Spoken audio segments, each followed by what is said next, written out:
Gálatas, capítulo 6, verso 7, diz assim, palavra de Deus: não se deixem enganar, de Deus não se zomba, pois o que o homem semear, isso também colherá. Vamos ler de novo? Não se deixe enganar, de Deus não se zomba, pois o que o homem semear, isso também colherá. Vamos orar? Pai, obrigado pela tua palavra, ela sempre cumpre o seu propósito, e o propósito dela é nos libertar, nos curar, nos ensinar, nos exortar, nos levar a ser a semelhança de Jesus Cristo.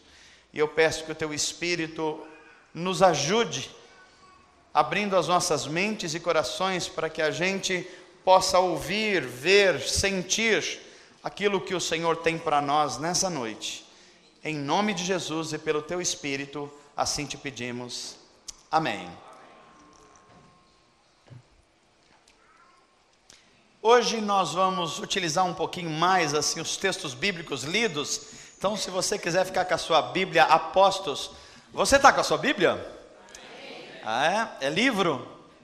Vocês estão com a Bíblia de vocês?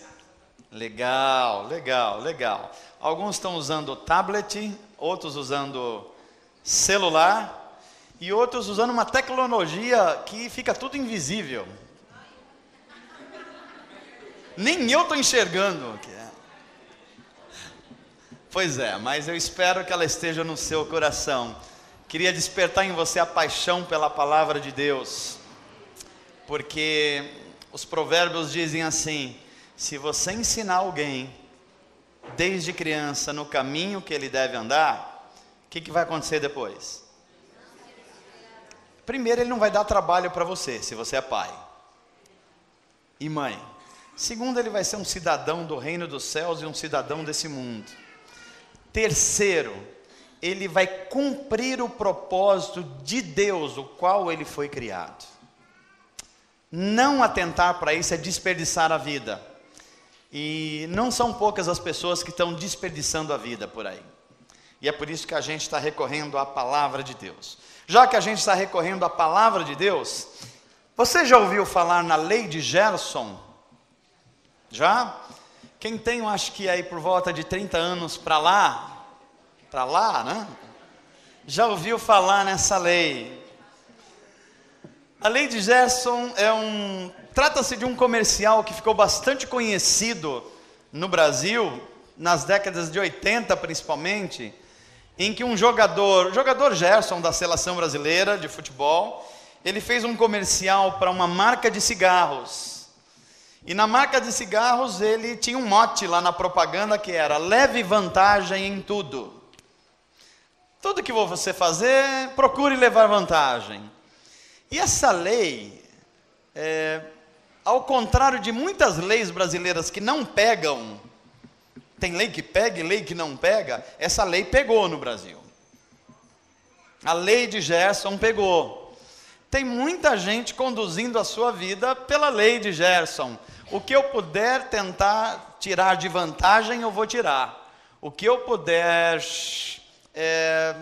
fazer com que eu me dê bem, em qualquer circunstância, eu vou fazer isso. O tempo passou, essa lei pegou, e dizem que no Brasil uma das poucas leis que funciona bem é a lei de Gerson. E aí a gente passou a viver num mundo que a nossa grande preocupação é dar certo. Muitos de nós, muitos brasileiros e muitas pessoas no mundo inteiro, a preocupação hoje é dar certo. O que eu faço para dar certo? E eu, à medida que a gente estava cantando aqui, a minha mente viajou um pouco nos louvores, e eu estava pensando assim: o que é dar certo para mim hoje, eu, um ocidental, brasileiro, desse lado do mundo, vivendo no Brasil, e o que é dar certo para as pessoas que lá na China hoje, você deve ter visto pelos meios de comunicação, um terremoto que matou centenas de pessoas. Na China, O que é dar certo para a família daquelas pessoas que estavam num avião que foi abatido em pleno voo lá na Ucrânia? Como é que eu faria um culto? Eu fiquei pensando isso. Se eu fosse um familiar deles, como é que eu faria o culto hoje? Se eu fosse familiar de um daqueles chineses que morreram há centenas no terremoto hoje, como é que eu cantaria hoje? Se você fosse parente de um palestino, que já morreram só nas últimas semanas, alguns milhares, até chegando perto de 2.000 pessoas, como é que você adoraria Deus? Ou se você fosse um israelense que também está recebendo mísseis lá do Hamas, como é que você adoraria no domingo à noite? O que é dar certo para nós? Quando a gente conhece a fé cristã, como é que a gente vem para a igreja? Quais são as nossas motivações? O que significa a gente viver e talvez experimentar essa chamada lei de Gerson numa sociedade que é a sociedade do pragmatismo? O que é pragmatismo? Faz o que precisar fazer para você se dar bem, para as coisas acontecerem bem para você. E eu fico pensando aqui que isso entrou tanto nas dimensões da nossa vida, tanto, que hoje, um empresário, você que tem negócios, você é tentado a fazer o que dá certo, ainda que você tenha que sacrificar a sua consciência e eventualmente até a sua ética. Porque tem alguém fazendo isso e se você não fizer, você vai estar em desvantagem. Isso é a filosofia da vida dar certo. No casamento tem muita gente casando para dar certo. E o que se faz para dar certo num casamento? Ah, pastor, eu caso com um rico. Ou com uma rica.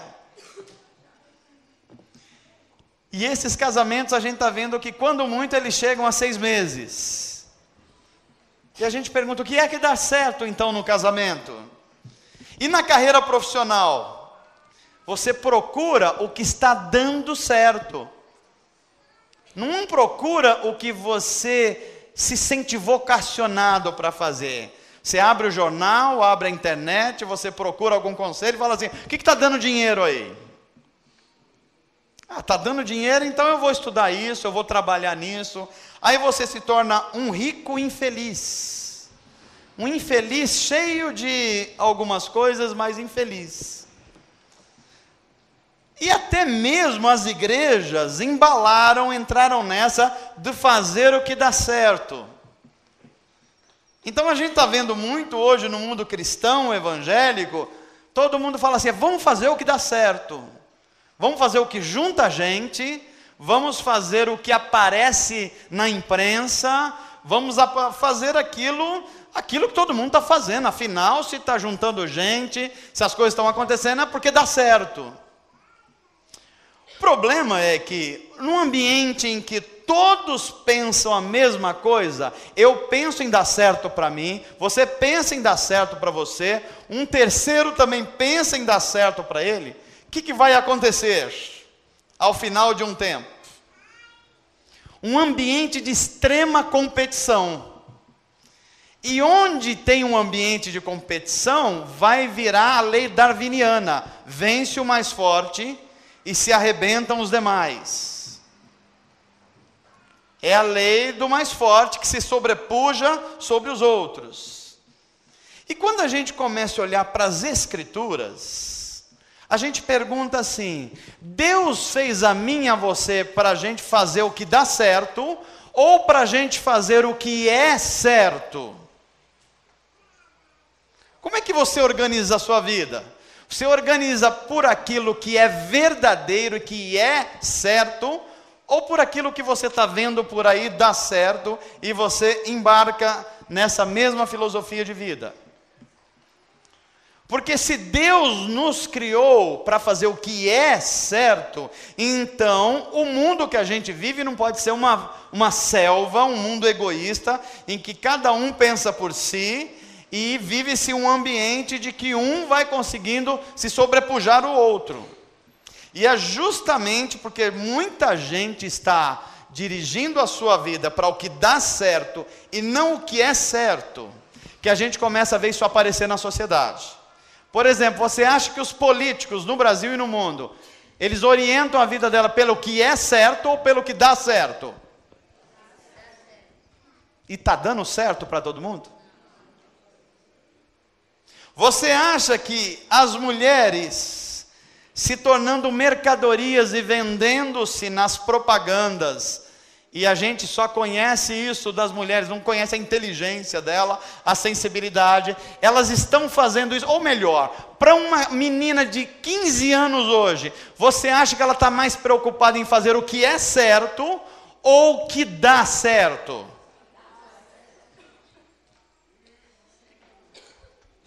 Se a gente olha para os homens, com as suas vocações de vida, os homens estão se preparando com estudo e com trabalho para as coisas que são certas ou para as coisas que dão certo. A gente vai ver que a nossa sociedade, inclusive as famílias, também assimilaram esse jeito de ser, que não tem a ver com Deus, e as famílias têm tentado funcionar pelo que dá certo e não pelo que é certo. Ontem eu estava almoçando com a Giz e a gente estava saindo de um lugar e eu estava vendo um pai, uma mãe e 2 adolescentes. E a gente estava passando perto deles e a mãe fez alguma coisa, o filho, sei lá, 12, 13, 14 anos, não gostou muito, e ele no meio da rua falou assim: a senhora é uma idiota. E ele, não contente com isso, ainda a outra criança lá, a adolescente, confirmou. E aí, se você está pensando que é um lugar assim que não tem instrução, não, era um lugar que as pessoas têm instrução, as pessoas têm dinheiro, mas é assim que a coisa está funcionando. Ou seja, os adolescentes não respeitam mais a autoridade do pai, das pessoas que foram colocadas sobre eles e de mais ninguém. Por quê? Porque eles querem fazer a sua vida dar certo a qualquer custo, inclusive passando pela autoridade da mãe e do pai. É diante desse quadro que nós somos desafiados. Como é que você está organizando a sua vida? Pelo que dá certo que você está olhando, ou pelo que é certo?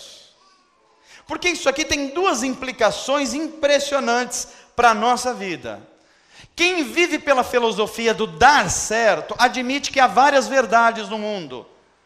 Por exemplo, se eu estou querendo me dar bem, eu tenho a minha verdade. Então eu ajo em função disso. Se você está querendo se dar bem, você tem outra verdade. E você vai tentar maximizar isso aí. Então é como se o mundo tivesse várias verdades. Agora, se a gente admite que está buscando viver a vida pelo que é certo, então nós estamos admitindo que há uma verdade. Aliás, não há uma verdade, há a verdade. E ela é exclusiva e é única. Porque se você não acreditar nisso, você vai viver pelo que dá certo e não pelo que é certo. E aí vem Jesus de Nazaré e diz assim: eu sou o caminho, eu sou a verdade e eu sou a vida. Toda a questão está aqui. Se eu creio nas palavras de Jesus, então eu não posso viver pelo que dá certo. Eu tenho que viver pelo que é verdadeiro e o que é certo. Nesse sentido, o chamado de Jesus é para uma revolução. Porque você vai ver ao seu redor as pessoas vivendo pelo que dá certo, e você é chamado para viver o que é certo, o que é verdadeiro. E se você vai viver assim, você vai viver uma contracultura. Ou seja, você vai viver contra uma ideia vigente no seu tempo. Prepare-se para isso. Veja as pressões que nós estamos sofrendo em tudo que é lugar que nós convivemos. Você chega no seu trabalho e alguém fala assim: olha, vai ter uma vaga que vai abrir aqui, olha, quem puder mais chora menos. Qual é a regra do jogo? A regra do jogo é atropelar quem está na frente. Use qualquer artifício, use qualquer estratagema, use qualquer coisa para você se dar bem, porque você precisa dar certo. Eu acabei de falar aqui sobre como as pessoas estão se tornando coisas. Se você falar para sua filha, que é adolescente hoje, com 15 anos, e chegar para ela e falar assim: filha, vamos conversar aqui que você precisa estudar, você precisa ganhar conhecimento para você viver uma vida do que é certo. Aí ela vai olhar para você, para pai e mãe, e vai falar assim: não, o meu modelo hoje é a Sabrina. Eu só preciso de um corpo e uma academia. Em vez de eu estudar, eu vou para a academia e está resolvido os meus problemas, porque tem um monte de gente dando certo assim. Então eu não preciso viver pelo que é certo, é pelo que dá certo. E se nós vamos viver a contracultura do reino de Deus, a gente vai viver pelo que é certo, porque nós cremos que há uma verdade. E a pergunta que talvez você esteja falando assim: pastor, vale a pena viver pelo que é a verdade? Aí nós vamos ser chamados às Escrituras, para a gente ser testado no mundo que a gente vive. Diga assim comigo: se eu vou viver pelo que é certo, e não pelo que dá certo, eu preciso saber de algumas coisas importantes. Que coisas que são essas? A primeira coisa que você precisa entender e ter consciência: não se surpreenda com a oposição em que você vai viver. Você vai experimentar isso na própria carne, à medida que você falar assim: eu vou viver pela verdade. Porque nós vivemos num mundo hoje que ele valoriza a mentira. A gente aceita tanto a mentira que ela está quase em todas as escalas humanas. Veja só, você vai olhar na televisão, você está querendo comprar alguma coisa e vem a propaganda. A propaganda fala 100% da verdade do que você precisa ver? A propaganda lida com mentira? Mas a mentira, ela é muito assim na cara? Não, ela dá uma escondida. Por exemplo, a propaganda vai vender um carro, ele põe uma mulher sem roupa. Aí você pergunta assim: mas vai vender o carro ou a mulher? Não, ele não está vendendo o carro. Ele está vendendo sensualidade. Ele está vendendo desejo, na verdade. Então nós vivemos numa sociedade assim. Você vai experimentar qualquer coisa na sociedade hoje, você vê que nada é apresentado de um jeito claro. Tudo tem uma embalagem diferente. Tudo é embrulhado para presente, para quê? Para despertar o desejo em cada um dos seres humanos. Então, se você escolher viver pelo que é certo, você não deve se surpreender com algumas hostilidades. Alguém vai falar para você assim: ué, todo mundo faz isso. Já ouviu essa frase? Lá na sua faculdade, você está estudando, você quer buscar conhecimento, mas aí a galera tá noutra vibe. A galera quer experimentar tudo, quer fazer tudo ao mesmo tempo, quer antecipar tudo na vida. E se você fala assim: não, eu não vou viver pelo que dá certo, eu vou viver pelo que é certo, como é que vão tratar você? Quadrado, antiquadro, cafona. Então, quem escolhe viver pelo que é certo precisa lembrar que não se surpreenda, você vai viver no mundo que você terá aflições. Aliás, você lembra de Jesus falando sobre isso? No mundo vocês terão? Mas qual é a chamada de Jesus? Tendes?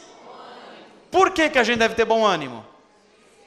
Porque Jesus disse: eu venci isso aí, e vocês vão vencer também. Olha o que Pedro diz para a gente: amados, não se surpreendam. Olha só, Pedro está dizendo: não se surpreenda com o fogo que surge entre vocês. Tem hora que a gente se sente como se estivesse dentro de uma fornalha. A coisa está pegando para a gente, porque todo mundo está fazendo uma coisa diferente, e a gente, porque ama Deus, porque ama a verdade, porque a gente vive pelo que é verdadeiro, a gente se sente inclusive queimado. Não é verdade?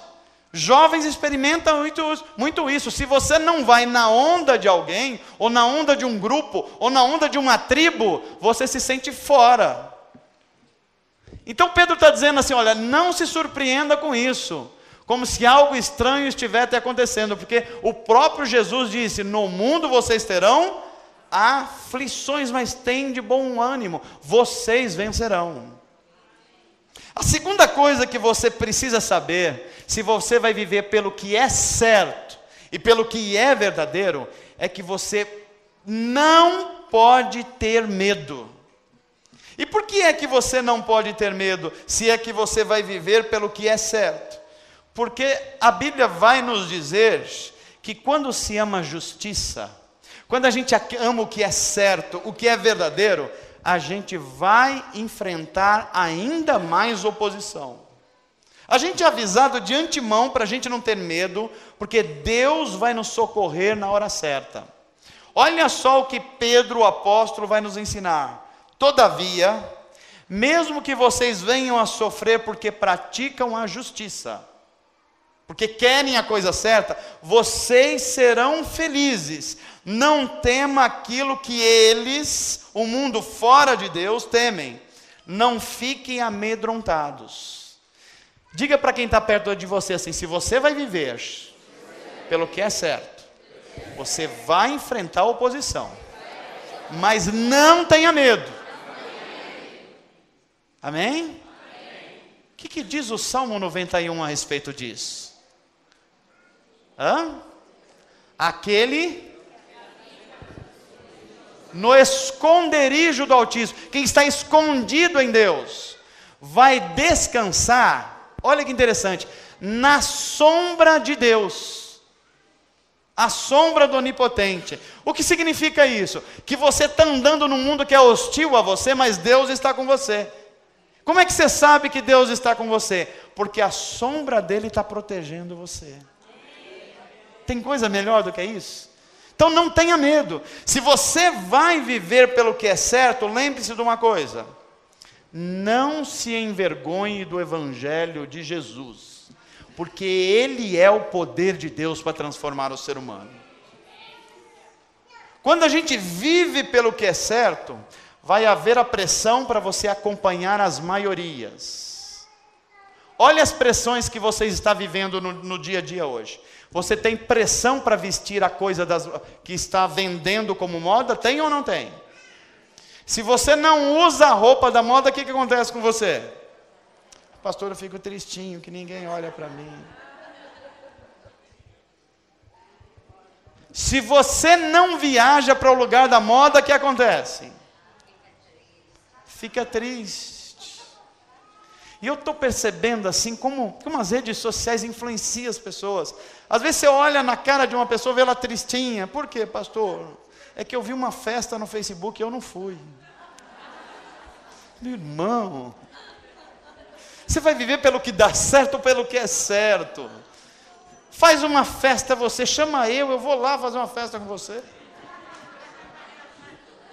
Chama o seu vizinho, chama a sua mãe, frita lá um jabá do Nordeste, celebra, esquece a vida do outro, a vida é sua. Se você viver desse jeito, você vai depender de sempre alguém estar definindo quando você vai ser feliz ou não vai ser feliz. É ou não é? Quando é que eu sou feliz? Quando eu me sinto incluído, quando alguém me inclui. Agora, se você vive pelo que é certo, você faz a festa. A sua vida é você que conduz, olhando para Jesus. Você não depende do outro para ser feliz nesse sentido. Você aprende que você constrói relacionamentos e felicidade a partir do que você é, não que os outros querem que você seja. Amém, gente? Então não se envergonhe do que é certo. Pedro vai nos ajudar dizendo assim: contudo, se vocês sofrem como cristãos, não se envergonhe, mas glorifique a Deus por meio desse nome.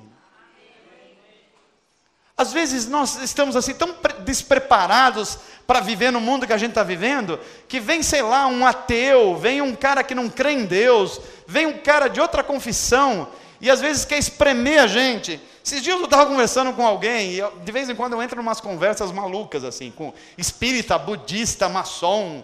Vai tomar café? Vamos tomar café, não tem problema não.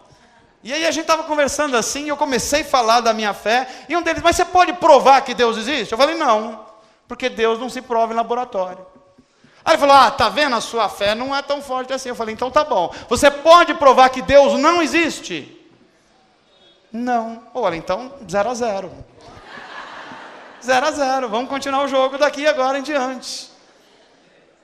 Por quê? Porque a gente não pode ficar envergonhado, não pode ficar com medo, não pode. Pedro vai dizer assim: apresente as razões da sua fé, seja um bom soldado de Cristo, saiba defender a sua fé onde você estiver, porque o Evangelho de Cristo não é uma fábula, não é um mito, não é uma história da carochinha, é o poder de Deus para transformar o ser humano. Por isso que Paulo vai dizer, eu não me envergonho do Evangelho de Jesus, porque eu sei o que ele é o poder de Deus. Se você vai andar pelo que é certo, e não pelo que dá certo, você precisa reconhecer onde é a fonte do mal. Aliás, esse é um item onde muita gente tem perdido batalhas. Porque quando a gente começa a viver pelo que é certo, é necessário que você reconheça contra quem você está lutando. Se você entrar numa luta que você não sabe quem é o seu inimigo, você já entrou perdendo. Se você não sabe quais são as estratégias do seu inimigo, você já começou perdendo. Eu vou dar um exemplo muito claro aqui. Olha o que diz a Bíblia para nós. Pois a nossa luta não é contra seres humanos. Então deixa eu colocar uma verdade para você aqui. Aliás, eu queria que você fosse assim, uma voz profética para quem está perto de você. Fala assim, o seu inimigo não é a sua sogra. Nem o teu vizinho. Nem o teu patrão chato. Não são seres humanos. Foi uma revelação isso aqui hoje? É? Você já estava querendo pisar no pescoço do seu chefe amanhã, não estava? Pois é, a Bíblia está dizendo que não é ele o seu inimigo, de verdade. Já tem o seu vizinho que faz barulho no apartamento que você estava querendo resolver na vassoura. Pois é, a Bíblia está dizendo que não é ele que é o seu inimigo. A fonte está errada, é por isso que você está perdendo batalhas. Quando a gente se vive pelo que é certo, a Bíblia vai dizer, a nossa luta não é contra seres humanos, mas contra os poderes e autoridades, contra os dominadores do mundo de trevas, contra as forças espirituais do mal nas regiões celestiais. Quando você vê alguém que está se dirigindo com você como seu inimigo adversário, você tem duas coisas para fazer. Eu só sabia lidar com uma forma, depois eu fui ver na Bíblia, porque tem pelo menos duas. A primeira é olhar para a pessoa e falar assim, não é essa pessoa que é o meu inimigo. Há uma força espiritual por trás disso. Alguém que está gerando isso. Alguém que está gerando essa agressividade.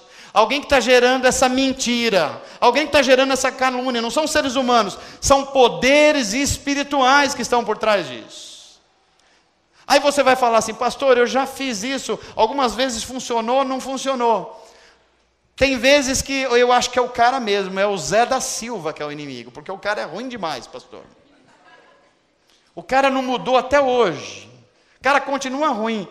Se o cara continua ruim com você, o Zé da Silva, aí a Bíblia tem uma outra explicação interessante.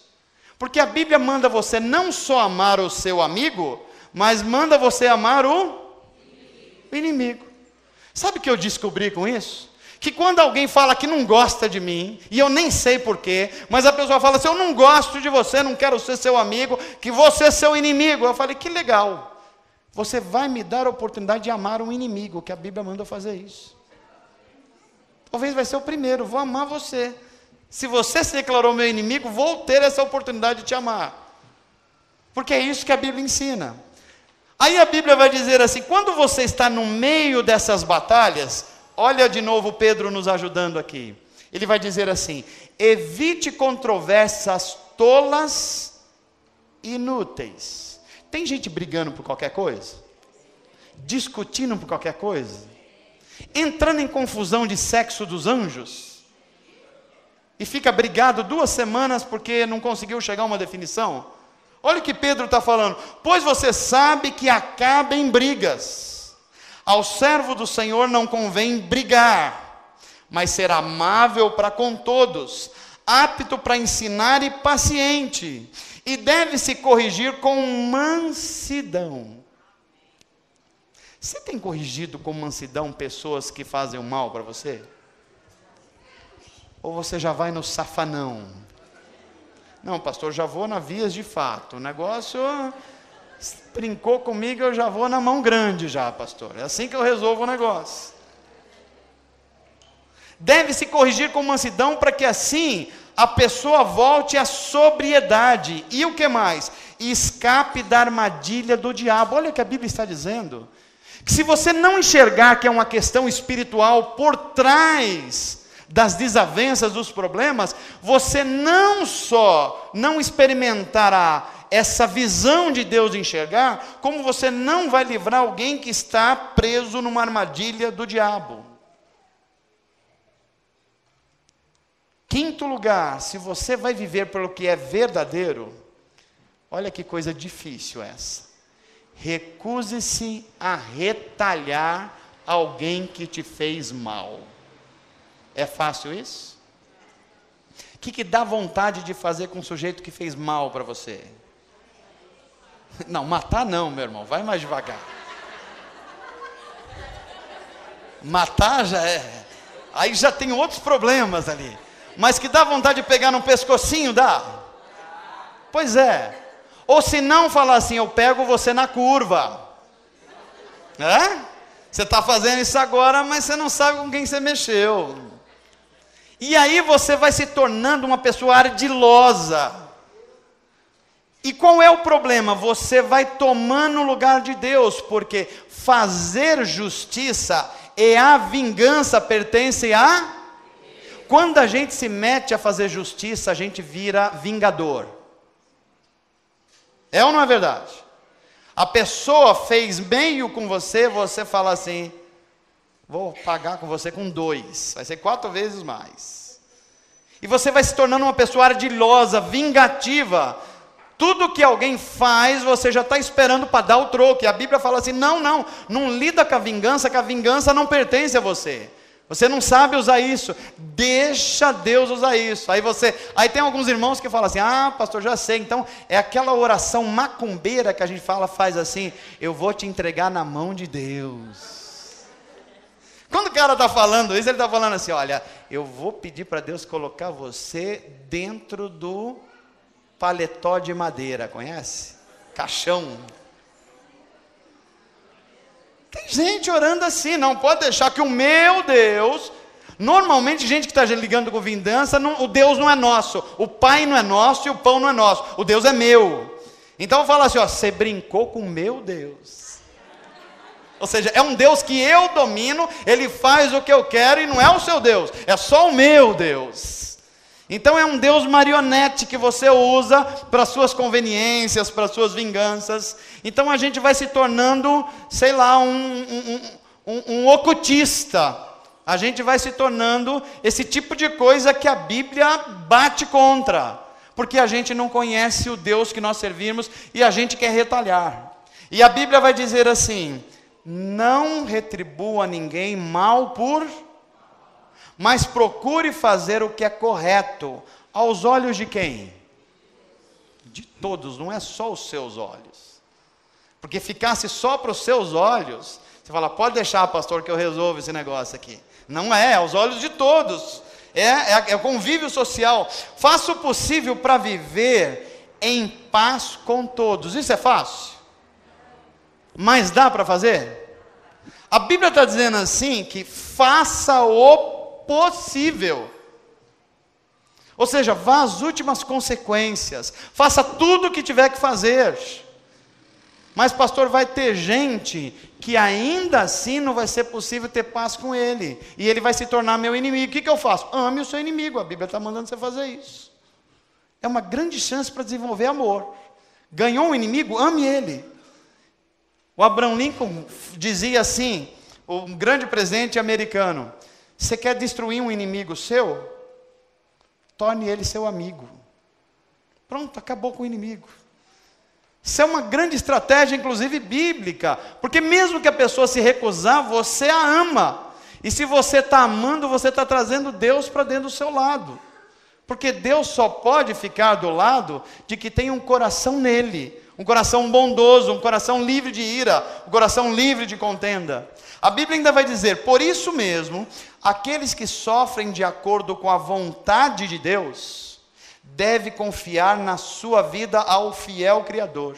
Esse texto bíblico é impressionante. Eu vou dizer uma coisa para você aqui, que a Bíblia está dizendo o tempo todo, e que no Brasil há alguns outros evangelhos que está sendo negado o que a Bíblia está dizendo. Que é que a Bíblia está dizendo? Que você pode sofrer, porque é a vontade de Deus que naquele momento você passe por aquilo. Percebeu como a gente não falou amém nisso? Eu tenho certeza que eu se falasse aqui para vocês hoje, você é filho do rei. Você pode tudo. Se você profetizar agora, amanhã terá 3 iates na sua casa. Não tem rio, pastor. Não, Deus vai trazer o rio para perto da sua casa, para você ter o iate.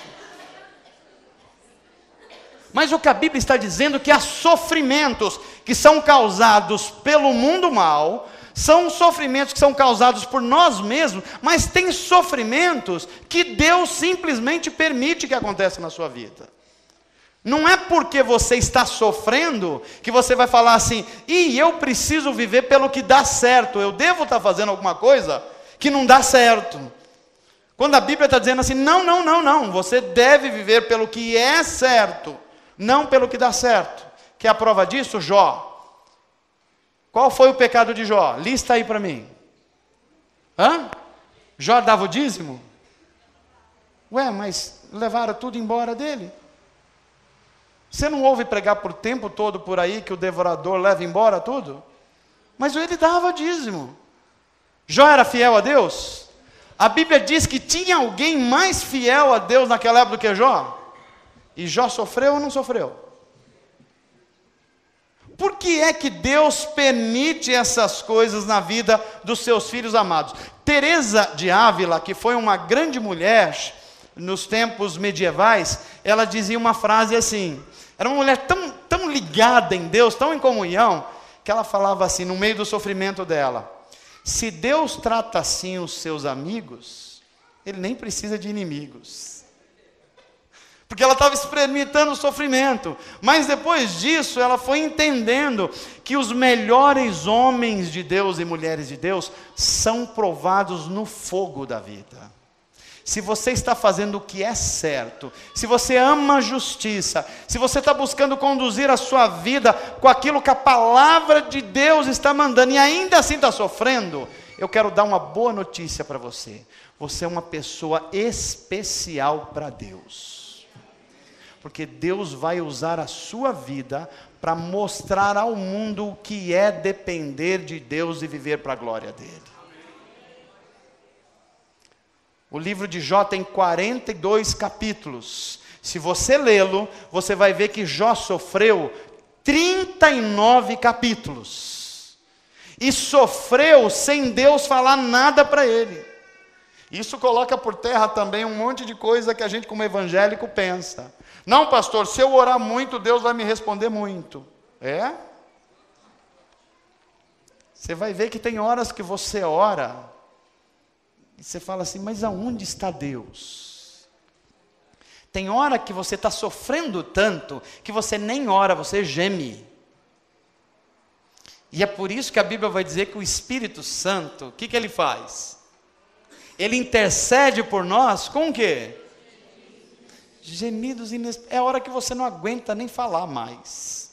Está tão dolorido, você está sofrendo tanto, que você fala, Deus, eu não tenho mais nem palavras. Aí o Espírito Santo entra do seu lado, fala, pode deixar que eu vou orar por você agora. Pode deixar que eu vou transmitir as suas necessidades ao Pai. Pode deixar que eu vou estar conduzindo agora. Por que é que nós somos levados a essa confiança em Deus nos momentos de dificuldades? é porque Deus tem alguns propósitos que a nossa mente não alcança, e a gente vai conhecer alguns deles depois, e outros deles a gente só vai conhecer na eternidade. A gente gosta muito de ler o Salmo 23 como um salmo que fala apenas de prosperidade no sentido que a gente conhece hoje. Então a gente fala assim, quer ver como a gente conhece o Salmo 23? Vamos falar juntos? Vamos lá. O Senhor...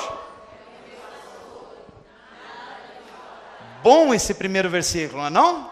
Ó, o Senhor é o meu pastor, eu tenho um pastor que é o Senhor, isso é bom demais. E a Bíblia está dizendo que nada me faltará. Aí o segundo versículo diz o quê? Bom, não é? E o que mais? Puxa, eu vou deitar em verdes pastos, vou ser guiados por caminhos verdejantes. Está tudo muito legal nesse salmo, verso 3. Aí começa a complicar. Porque se a sua alma precisa de refrigério, quer dizer que a sua alma vai ficar sedenta, cansada, sob pressão. Você vai trabalhar e talvez tenha uma pressão financeira. Você vai lidar com enfermidades, vai se sentir pressionado por isso. A sua família não é a família Doriana. Conhece a família Doriana? Que todo mundo só dá risada. E que é todo mundo bonito, o pai bonito, o filho bonito. Não, a sua família tem umas confusõezinhas de vez em quando. De vez em quando a gente se ama, mas a gente se pega, não é isso? Então você vai entender que você precisa de refrigério para a alma. E o que mais? Que diz o Salmo? Guia-me da justiça, por amor. O que você está dizendo é, Deus, me guia pelo caminho do que é certo, não no caminho que dá certo. E você está vendo hoje que caminhar pelo caminho que é certo e não pelo que dá certo, você vai ter oposição. Que diz o verso seguinte? Tem gente já procurando na Bíblia que esqueceu o restante. Hã? Ainda que eu ande só de carro novo, com 2 iates. Hã? Ainda que eu seja o dono da Coca-Cola. Não, ainda... A gente anda pelo vale da sombra da morte de vez em quando? A morte está do lado. Está do lado.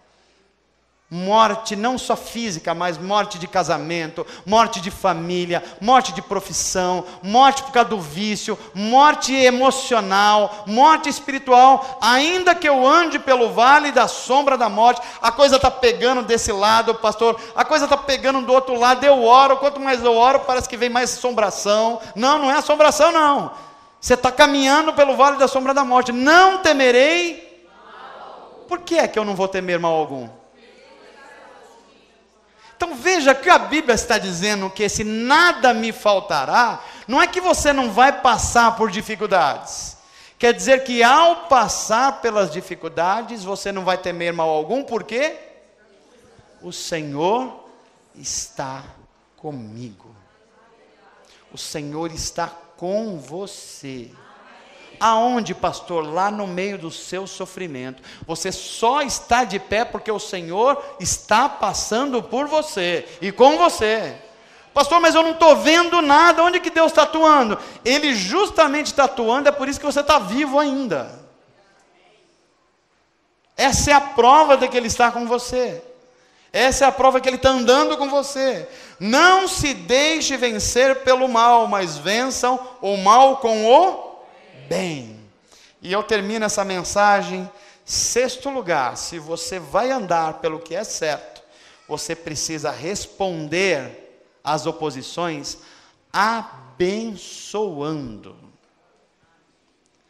Para reagir assim, você precisa ser gente de bravura, gente de coragem.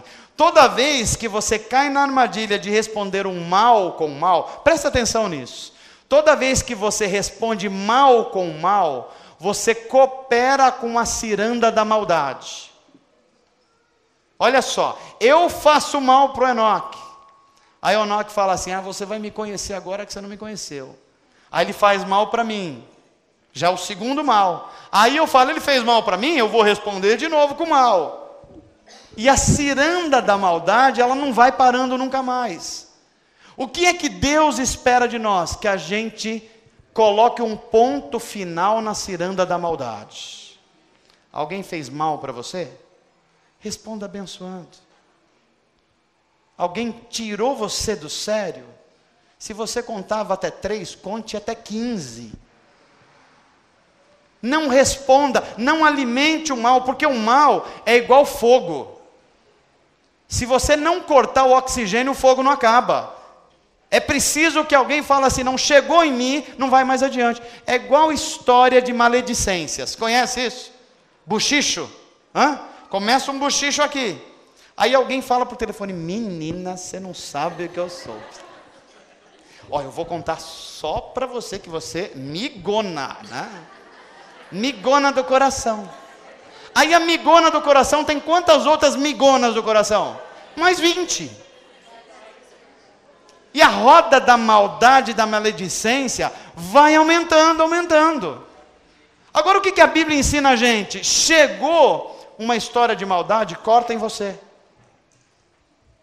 Não, olha, eu vou te contar uma coisa, mas não conta para ninguém. Você falou, se eu não posso contar para ninguém, nem me conta. Não quero saber disso. Não, eu preciso contar uma coisa, olha, um buchiço, um babado.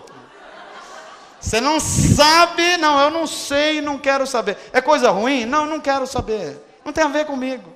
Se você vai falar de uma coisa boa, me conta que eu espalho. Mas se é ruim, não precisa. Eu aprendi que eu sou alguém que corta a ciranda da maldade. Chegou em mim, para. Amém, gente? Se você vai viver pelo que é certo, responda abençoando. Fazer o que dá certo é você aceitar a oferta de Satanás. Tem um texto em Mateus 4 que tem muita gente achando que é a palavra de Deus e a palavra do diabo. Toda vez que chega uma proposta para você dizendo assim, tudo isso te darei, se prostrado me adorar, isso não é proposta de Deus, é proposta do diabo. Pastor, isso quer dizer que se eu sou um homem, e eu estou no meu trabalho, e eu sei que eu não sou tão bonita assim, mas tem um monte de mulher em cima de mim, o que é isso? É o capeta, é mesmo. Você não é tão bonita assim, não. É porque tem alguém falando assim, eu vou te dar tudo se você me adorar. Desconfie de você mesmo. Você não é tão bonito e tão inteligente assim, não. Tem uma proposta satânica em cima disso aí. Fazer o que é certo é aceitar a oferta de Deus através de Jesus. E o que é a oferta de Deus? Ser fiel até a... E eu te darei a coroa da vida. Amém, gente? Quem é fiel no pouco, aprende a ser fiel no muito. É isso que é a proposta de Deus. Fazer o que dá certo é tornar-se refém do que os outros acham. Eu queria que você saísse daqui hoje com uma convicção no seu coração. Não deixa as pessoas terceiras controlar a sua felicidade. Essa responsabilidade é a sua. Você só vai se tornar infeliz se você quiser. Não é o que as pessoas vão definir para você. Ah, mas eu já fui em tal lugar, você não foi. Você falou, eu também fui em lugar que você não foi. 0-0 de novo. Não, mas eu tenho o que você não tem. E daí? Você também tem mais problemas que eu não. Porque não ter isso, eu também não tenho esses problemas que você tem. 0-0 de novo. Não, mas e que eu não, você é você, eu sou eu. Deus fez a gente diferente. Porque se Deus quisesse fazer 2 seres humanos iguais, um deles seria desnecessário. Deus fez você absolutamente exclusivo. Se você tivesse um espelho, eu ia pedir para você olhar no espelho. E a hora que você visse aquela imagem no espelho, você fala assim, eu sou exclusivo de Deus. Eu sou amado de Deus. Ninguém vai interferir na minha felicidade. É eu e Deus. Eu sou amado dele e ele me ama também. Isso basta. Amém, gente?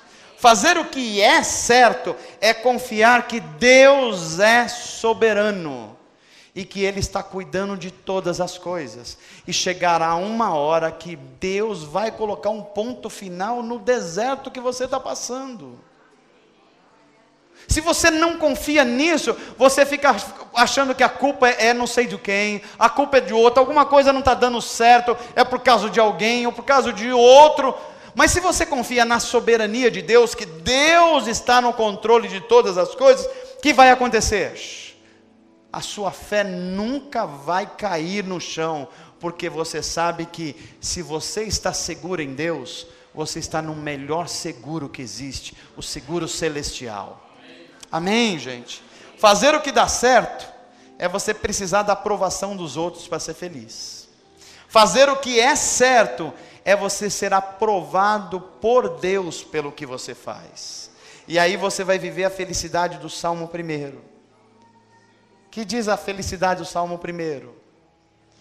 Como é feliz o ser humano que não anda segundo o conselho dos que dá certo. Percebe? Não se assenta na roda do pessoal que acha que está caminhando para dar certo. Nem se assenta na roda dos escarnecedores, mas antes o seu prazer está em fazer o que é certo. A lei do Senhor. E nessa lei ele descansa. Por que ele descansa? Porque Deus é soberano e está cuidando da vida dele. Amém, gente? Como é feliz aquele que não anda segundo o conselho dos ímpios, antes tem um prazer na lei do Senhor, e na sua lei medita de dia e de noite. Por que é que ele faz isso? Porque ele é como uma árvore. Olha que comparação interessante. Uma árvore plantada onde? Junto a ribeiros de águas. Ou seja, ela tem umidade sempre. E dá fruto quando? A gente precisa aprender sobre isso. Que a gente dá fruto na estação própria. Não é toda hora que a gente está vivendo na crista da onda da bênção. Não é toda hora que Deus é obrigado a fazer as coisas para você. Não é toda hora que você reivindica e coloca Deus na parede. Não, você é alguém que dá fruto na estação certa. E a Bíblia vai dizer, Eclesiastes, que há tempo para todas. Tem hora da gente passar perrengue. Tem hora de celebrar com alegria. Tem hora que a gente experimenta perda. Tem hora que vem coisa que você não sabe nem de onde vem. Pois é fruto na estação própria. E cujas folhas não caem. Por que não cai? Porque tem um prazer na lei do Senhor, está plantado junto a ribeiros de água. Tudo quanto fizer, prosperará. Ah, pastor, descobri agora a mágica da Bíblia. Então quer dizer que em tudo que eu fazer, ou que eu fizer, vai dar tudo certinho, nada vai dar errado, os meus filhos não vão dar problema porque eu sou crente, quer dizer que a minha família não vai ter problema nenhum porque eu vim para a igreja, quer dizer que eu vim para a igreja, a partir de agora, eu vou ser o cara só nota de 100 no bolso. Prosperidade na Bíblia não é você ter para ficar sobrando e você se ensorbecendo. Prosperidade na Bíblia é você ter o suficiente para viver com dignidade, porque o Senhor é o seu pastor, e nada do que você realmente precisa vai te faltar, porque Ele prometeu ser o seu pastor. Amém, gente? Talvez você está ouvindo essa mensagem falando assim, pastor, o senhor falou que a Bíblia está dizendo que tem hora que eu vou sofrer, tem hora por eu amar a justiça e o bem, eu vou sofrer, inclusive com as pessoas que eu convivo. Será que então a vida do cristão é só isso? Aí eu deixo dar a boa notícia para você, não. A Bíblia diz que os que amam ao Senhor terão a sua recompensa. E se você está falando, ah pastor, vai ser lá no céu, do outro lado da vida, que eu vou ter essa recompensa. Não. A Bíblia diz que o Senhor andará com você, estará ao seu lado. E a sua colheita, se for a vontade de Deus, pode ser de 30, de 60 e de 100. Porque Deus não deve para ninguém. Amém, gente? E se você quer sair daqui mais animado ainda, ouça o que a palavra de Deus diz para você. Vai chegar um dia que a Bíblia diz que toda lágrima será enxugada do nosso olho. Sabe aquela situação que você chorou muito, porque você lidou com a verdade, porque você foi sincero, porque você deu o seu melhor do coração e você não foi entendido, que você sentiu pressionado e chorou muito? A Bíblia diz que vale a pena, porque o Senhor, o próprio Deus, vai enxugar cada uma dessas lágrimas. E você vai ver a diferença de quem serve a Deus e de quem não serve a Deus. Haverá um dia que nós vamos comer do fruto da árvore da vida. Nós vamos habitar a cidade celestial. E Paulo vai dizer que o olho não viu, o ouvido não ouviu, não subiu ao coração humano aquilo que Deus preparou para você, que não vive pelo que dá certo, mas vive pelo que é certo. Vive pela justiça, vive pela bondade, vive pelo aquilo que é a vontade de Deus. E sabe o que eu e você devemos fazer enquanto estamos aqui? Pastor, o que eu devo fazer então? Lucas 6, 27. O que vocês querem que os outros façam a você, faça aos outros. Você gosta de ser amado? Tem 3 que gostam de ser amado aqui na igreja. Você gosta de ser amado? Então a Bíblia diz: o que você gosta, faça para os outros. Comece a amar os outros de verdade. Gosta de ser reconhecido? Quem gosta de ganhar elogios aqui? Qual foi a última vez que você elogiou alguém? Gosta de ser perdoado? Então perdoe. Você vai sendo o agente de Deus no mundo para cortar a ciranda da maldade. Chegou a maldade e está girando, você falando, chegou em mim, não vai mais adiante. Amém, gente? Que Deus leve cada um de nós à compreensão ainda maior dessa mensagem dessa noite. Que você, ao ser pressionado para fazer o que dá certo, mas isso vai corromper a sua consciência, a sua ética, você diz igual Jesus disse. Também está escrito: somente ao teu Deus adorarás, e só a Ele servirás. O seu compromisso não é com esse mundo, o seu compromisso é com o Senhor da sua vida, porque é a Ele que você vai prestar contas. Termino essa mensagem com o mesmo texto que comecei: de Deus não se zomba. Tudo que o homem plantar, amor ou ódio, paciência ou impaciência, alegria ou tristeza, generosidade ou falta dela, tudo que o homem plantar, isso ele colherá. Plante a semente certa, plante para a glória de Deus. Não caia na tentação de fazer o que dá certo. O tráfico de drogas dá muito certo para o traficante, mas é péssimo para a sociedade. Não se encante com as coisas desse mundo. Faça o que é certo, o que é verdadeiro, mesmo que você sofra com isso, porque a Bíblia está dizendo que chegará um dia que Deus enxugará do nosso rosto toda lágrima. Eu anelo por esse dia, você anela também?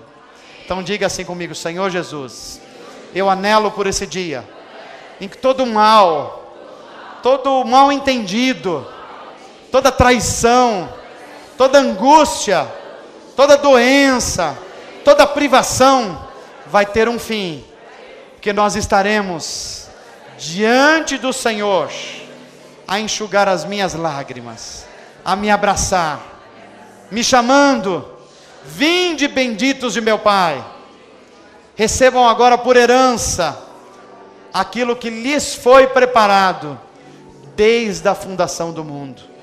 Deus tem uma herança para você. Receba ela em nome de Jesus, para a glória de Deus. Amém.